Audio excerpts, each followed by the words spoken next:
kabajamtoota ati jaalatamtoota hordoftoota keenya akkam nagaa fayyaadha. Arras maduree biraatiin qamadhee dhufe waa'ee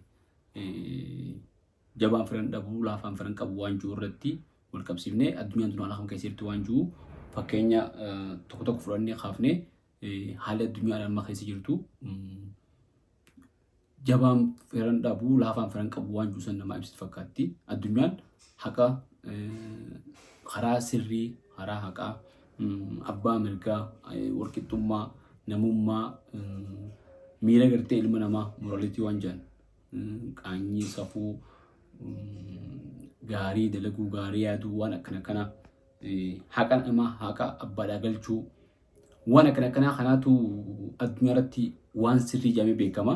Addunyaan amma keessa jiru ammoo waan akkana waan sirriidha jechuudhaaf wanni ati hojjettu sirrii jedhamtee gartee raayitii argachuudhaaf wanni ati hojjettu ammoo waan sirrii hin ta'in waan namummaa faalleessitu ta'uudhaaf jabeenya keetii fi laaffina kee qofaan laalama.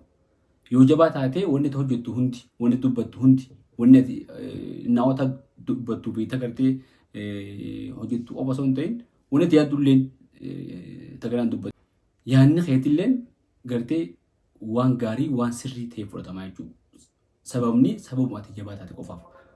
Kana amma fakkeenyi deemu jiru addunyaa irratti wanni kana waan adda addaatiin kaafnee ibsuu dandeenya.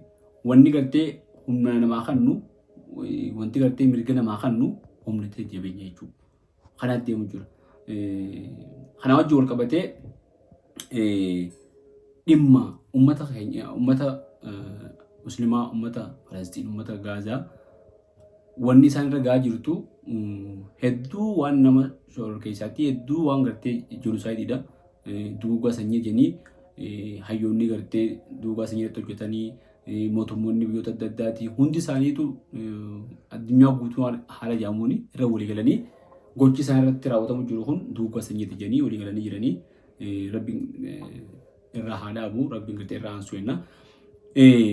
Waan kanaaf sababa waantu ta'ee akkamitti haala kun ta'ee maalirraa haatee bakka tana geessee waan jiru takka takkaan seenaa gartee qabatamaa ragaadhaa wajjin wal duraa duubaan akkaataa isin wanni kun itti as ga'e Israa'elii fi Falastiin waliif maali waan jiru irraa kaafnee akkamitti uummanni Israa'el uummanni gartee Yahudaadha. Yahudaan Awurooppaa irraa bakka dhabdee Awurooppaa irraa buqqaafamtee tuun ajjeefamtee tuun baqachiifamtee deebitee Falastiin biyya namaa biyya namni biraa qabu geessifamtee qubsiifamtee abbaa taatee warri Falastiin ammoo warri biyya san qabu warri biyya sanitti dhalatee biyya sana guddate biyya dhabee baqattuu ta'ee addunyaa irra faca'ee kun akka kolonii gartee bifa apartaayidii jalatti mirgi isaanii dhiitamaa mirguma ilma namaa waan jedhamu tokko osoo hin qabaatiin jiraachuutti jiran kajuu takka takkaan ragaalee addunyaa irra jiranii fi ragaalee seenaa hunda qabannee dhiyeessina. Ammaaf waan tokko gabaabsee waan kaasuu barbaadu jira. Yeroo dabre guyyaa konsertiin irreechaa jirtu artisti Joorji Arbuu konsertii isaa irratti uffanni inni uffate uffata alaabaa Falastiin bakka bu'u uffata alaabaa Falastiin san uffateeti ol bahee jiratti wallisee. Wanni sun uummata saniif solidaaritii gartee uummata saniif isaan wajjin dhaabbachuu agarsiisuufi quuqamni isaanii miidhamni isaanii rakkoon isaanii beelti isaanii daa'imni du'u rakkoon isaanii rakkootii jetteetu agarsiisuudhaaf jechuudha. Kun namummaadha. Namoonni hedduun akka jedhanitti wanni hedduu nama ajaa'ibsiisu namoonni tokko tokko maaltu waan sanii fi irreechaa fi maaltu waliif fidee artistiidhaa fi waan maaltu waliif fidee wanni sun waan nu laallatu miti nuti Oromoodhaa isaan Arabaa yookaan ammoo biyya biraati wanni wal nu fidee jirtu teenyuma yoo beekne waan jiru haasan. Ilmi namaa addunyaa irra haala jiru kanaan guutumatti waan hadoodina fakkaata ilmi namaa. Osoo hadooduu baate namni akkamitti ilmuma akka ifiiti namni du'u abbaan akka abbaa keetiiti haati akka haadha keetiiti ilmoon akka ilmoo keetiiti obboleettiin obboleessi namni miidhamu habeelamu boo'u kun ilmuma keeti quuqama ilma namaati.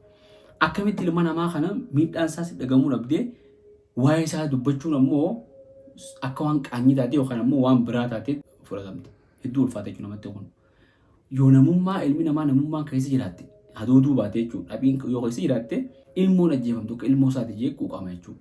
Haati abbaan manguddoon dubartoonni ulfaa daa'imni waan gartee oksijiinatti haan dhabee duu jiru kun nyaata dhabee duu jiru namni gartee humni 100 lakkaa'u ajjeefamee boombiidhaan maatiin guutuun kadhumee jira. Daa'ima yatiimawee jira. Dubartii gartee jaarsa dhabdee jira. Waan kana hunda osoo arguu namni quuqamuu dhabee itti dhagamuu dhabee wanni kun waan nu laalatu miti waan noqatu miti jechuun ilmi namaa akka tokko ta'ee jira jechuudha agarsiifti. Kanaaf addunyaan haalli amma keessa jiru akka noormaala gartee ilmi namaa kun akkaataa silaa gartee itti uumame kana akkasii yaaduu waan isa fakkaate jechuudha. Waan kanaan haasuu barbaade osuma akka fedhe taate illee ilmoo Yahudaa taatu ilmoo Nasaaraa taatu daa'imni afaan hin beekne. Daa'imni afaan hin beekne akkamiin nama quuqu manguddoon deemuu hin dandeenye. Dubartiin ulfaa dubartiin ulmaa akkamiin nama quuqu akkamiin namatti hin dhagahamne. Waanjuu na dubbisee waan kana irratti keessaafuu uummanni akka Oromoodha. Uummanni akka Oromoo uummanni gabroomee arge. Uummanni miidhamee arge. Uummanni cunqurfamee arge. Ammallee gartee uummanni cunqursaa baana jessa soo jiru akkamitti cunqurfama nama biraa deeggara. Cunqurfama nama biraa akkamitti mormine. Akkamitti itti dhagamne waan juutu na dhagamee dubbisee jechuudha.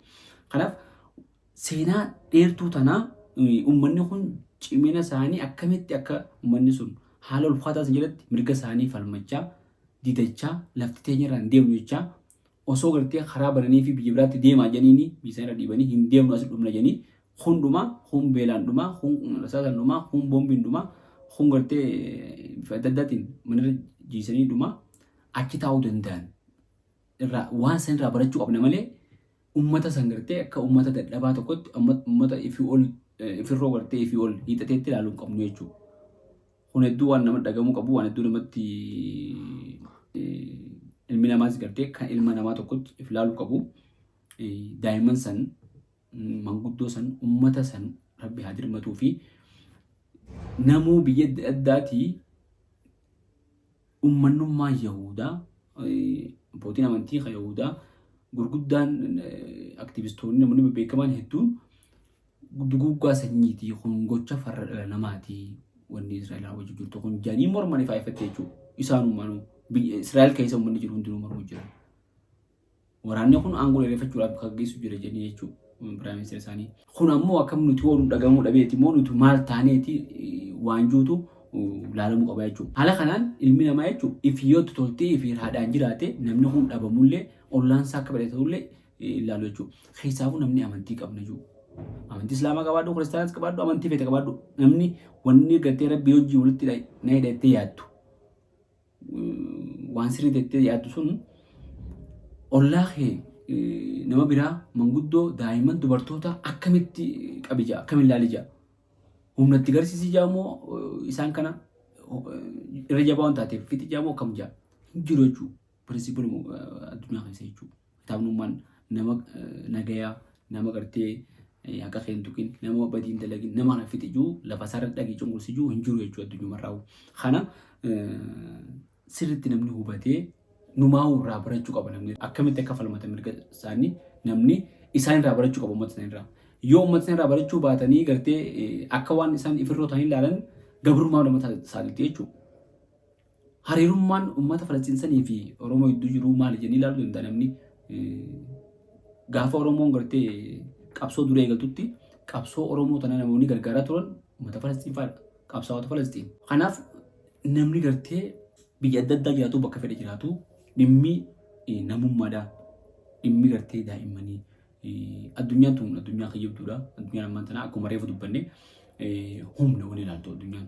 Jabaan firan dhabu. Jabaa taanaan wanni ati goote hundinuu sirriidha. Kun beekadu bakka hundatti sirriidha ammaan tana. Bakka hundatti waan sirna ta'ee jiru.